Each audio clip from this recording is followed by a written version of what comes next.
13 তারিখ নতুন বাংলাদেশ পাওয়ার জন্য 18 কোটি মানুষ যে মুখিয়ে আছে, যারা এখনই ফ্যাসিবাদের আচরণ করে চলছে জাতির সাথে, তাদেরকে দিয়ে কি ফ্যাসিবাদ মুক্ত বাংলাদেশ গড়া যাবে? যাবে না। আপনারা মনে হয় একটু ভয় পাচ্ছেন নাকি? তা আওয়াজ এত ক্ষীণ কেন? ওদেরকে দিয়ে ফ্যাসিবাদ মুক্ত বাংলাদেশ গড়তে পারবেন? ফ্যাসিবাদ মুক্ত বাংলাদেশ গড়তে হলে ফ্যাসিবাদের বিরুদ্ধে লড়াই করার সাহস যাদের আছে তাদেরকে বেছে নিতে হবে। হাঁচি কাশি হলেও ওই নেতারা দেশ ছেড়ে অন্য দেশে চলে যায় চিকিৎসার জন্য। দেশের প্রতি কোনো আস্থা নাই, অথচ তারাই একসময় কেউ না কেউ বাংলাদেশ শাসন করেছেন। তো সেই জায়গাটা গড়লেন না কেন? হাসি কাশির চিকিৎসার জন্য এখন বিদেশে যেতে হয় কেন? কেন এই দেশের উপরে আস্থা নাই? হ্যাঁ, এই দেশটা হচ্ছে আপনাদের টাকা মানানোর মেশিন।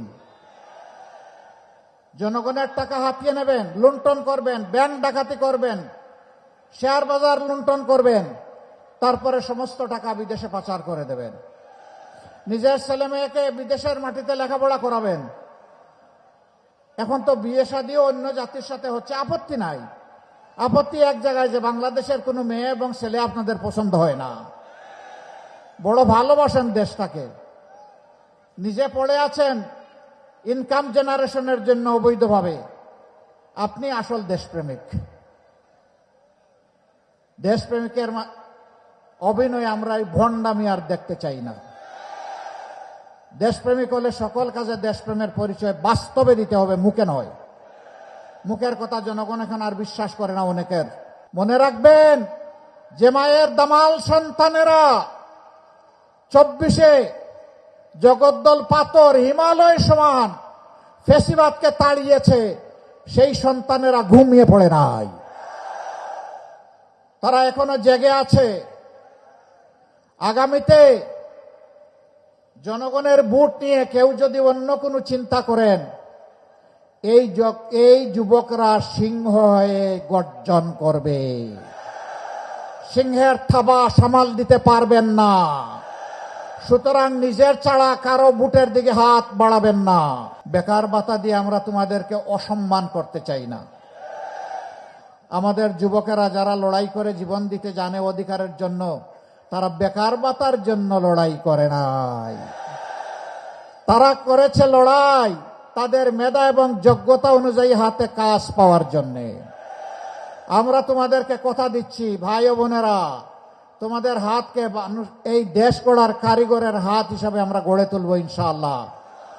সেই দিন তোমাদের হাতে মর্যাদার কাজ আমরা তুলে দেব। তখন সবাই মাথা উঁচু করে বুক ফুলিয়ে বলবা, আমি বাংলাদেশ। আমাকে এই বাংলাদেশ অনেক কিছু দিয়েছে, এখন আমার প্রিয় দেশকে আমি দিতে চাই। আমি বেকার ভাতা খেতে চাই না। যোগ্যতা অনুযায়ী সবাই দেশ গড়ার কাজে অংশগ্রহণ করবে। দেশ সরকার দেখবে না তিনি কোন দলের কিংবা কোন ধর্মের, দেখবে তিনি যোগ্য কিনা আর তার মাঝে দেশপ্রেম আছে কিনা। এনাফ, এনাফ ইজ এনাফ, আর কিচ্ছু লাগে না। তিনি কাজ পাবেন, তিনি সম্মানের সাথে জীবনযাপন করবেন। সরকারি কর্মচারী, তাদেরকে বিভিন্ন স্তরে যে বেতন দেওয়া হয়, এইটা দিয়ে সম্মানের সাথে চলা কঠিন। এই জন্যই তারা অনেকে বাধ্য হয়ে ইলিগাল ইনকাম করেন, আর অনেকে লোভ বশত, নেশা বশত করেন। আমরা তাদের জন্য ইনশাল্লাহ সম্মানের বেতন স্কেল তাদের হাতে তুলে দেব ইনশাল্লাহ। তারা ইজ্জতের সাথে স্ত্রী, সন্তান, পুত্র, মা নিয়ে, বাবা নিয়ে তারা বসবাস করতে পারবেন।